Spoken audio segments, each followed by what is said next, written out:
अक्सर बचपन से जब भी इलेक्शन चुनाव का दिन होता था तो ये सुनते आते थे कि आज लोकतंत्र के महापर्व का दिन है। आज जंतर मंतर पे आकर के मुझे खुद ऐसा महसूस हो रहा है कि जैसे लोकतंत्र की कोई जीत हुई हो और आज लोकतंत्र का महापर्व मनाया जा रहा है। इस पे क्या कहेंगे आप? जी, लोकतंत्र का महापर्व आज जैसे लगता है कि मनाया जा रहा है, इस पे आप क्या कहना चाहेंगे?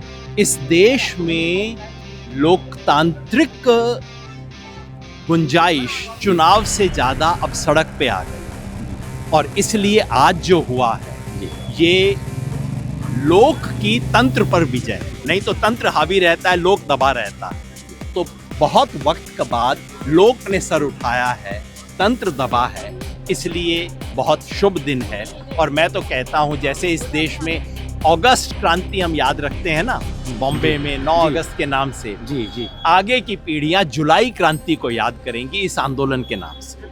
आंदोलन से नहीं जाते, दुनिया भर के डिक्टेटर को चुटकुलों से सबसे ज्यादा डर, ह्यूमर, सैटायर। ये जो डिक्टेटर होते हैं, अथॉरिटेरियन रिजीम, ये गुब्बारा होते हैं और चुटकुला उसमें पंक्चर कर देता है। तो चुटकुला, सैटायर, मीम्स, प्रैंक्स, इस पे इनफैक्ट किताब है इसके बारे में। अथॉरिटेरियन रिजीम्स को पंक्चर करने के लिए बड़े बड़े आंदोलनों से ज्यादा ताकतवर छोटा सा चुटकुला हो, और यही हमारे यहाँ हुआ। पेपर लीक के सवाल पे खर्च हो जाए तो it will be so unjust. मैं समझता हूँ कि इसका इस्तेमाल होना चाहिए पूरे एग्जामिनेशन सिस्टम को ओवरहॉल करने में, जिसका मतलब है selection to higher education and recruitment to jobs, दोनों का जो सिस्टम है उसके लिए, जिसका मतलब है एजुकेशन पॉलिसी और एम्प्लॉयमेंट पॉलिसी, दोनों को ओवरहॉल करना चाहिए। और इस मूवमेंट का अगर कोई कंस्ट्रक्टिव रिजल्ट होना चाहिए तो वो कि जिन जिन लोगों ने इसमें हिस्सा लिया है उनको कल से बैठ के ये सोचना है कि इस देश की एम्प्लॉयमेंट और एजुकेशन पॉलिसी कैसे बदल सकती है। एक नहीं, बार बार कहा है कि मीडिया हाउस और मीडिया पर्सन में अंतर करना चाहिए।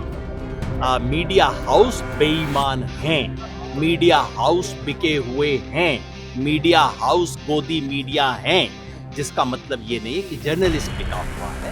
वो अपनी ईमानदारी, वो अपनी नौकरी कर रहा है और नौकरी करने वालों को कोई भी किसी तरह का हमला नहीं होना चाहिए। हर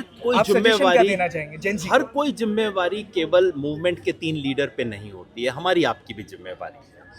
इस मूवमेंट ने जो एनर्जी जनरेट की है, और मैं सिर्फ गुस्से और सड़क के नारों की बात नहीं कह रहा हूँ, it's an enormous constructive energy जो इस देश ने रिलीज की है।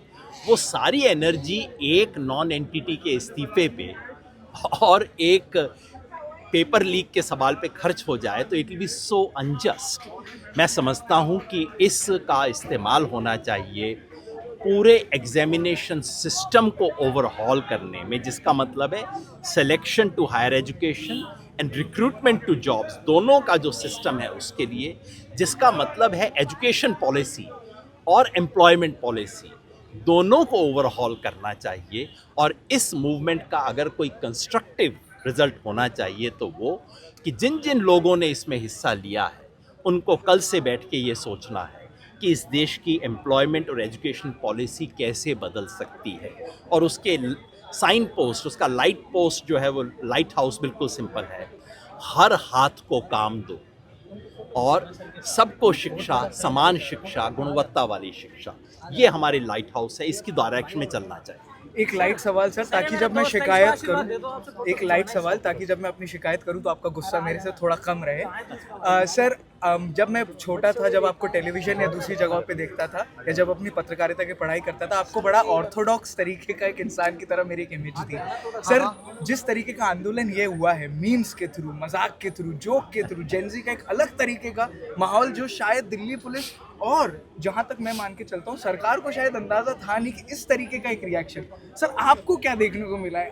कुछ अलग आपको एक आपके लिए एक नया एजुकेशन हुआ है कुछ? नहीं, मेरी तो इस पे थ्योरी है ना, वो भी ऑर्थोडॉक्स थ्योरी है। और थ्योरी ये है कि दुनिया भर में डिक्टेटर सिर्फ आंदोलन से नहीं जाते, दुनिया भर के डिक्टेटर को चुटकुलों से सबसे ज्यादा डर लगता है। ह्यूमर, सैटायर, ये जो डिक्टेटर होते हैं, अथॉरिटेरियन रिजीम, ये गुब्बारा होते हैं और चुटकुला उसमें पंक्चर कर देता है। तो चुटकुला, सैटायर, मीम्स, प्रैंक्स, इस पे इनफैक्ट किताब है इसके बारे में। अथॉरिटेरियन रिजीम्स को पंक्चर करने के लिए बड़े बड़े आंदोलनों से ज़्यादा ताकतवर छोटा सा चुटकुला होता है, और यही हमारे यहाँ हुआ। सर जो मेरा आपकी इनकी शिकायत सुन ले, उसके बाद खत्म। सर एक बार इनकी बात कर लेना, क्या इनसे दुश्मनी है आपकी? हाँ, इनकी कोई शिकायत है वो जरूर सुन ले। सर मैं एक यंग जर्नलिस्ट हूँ।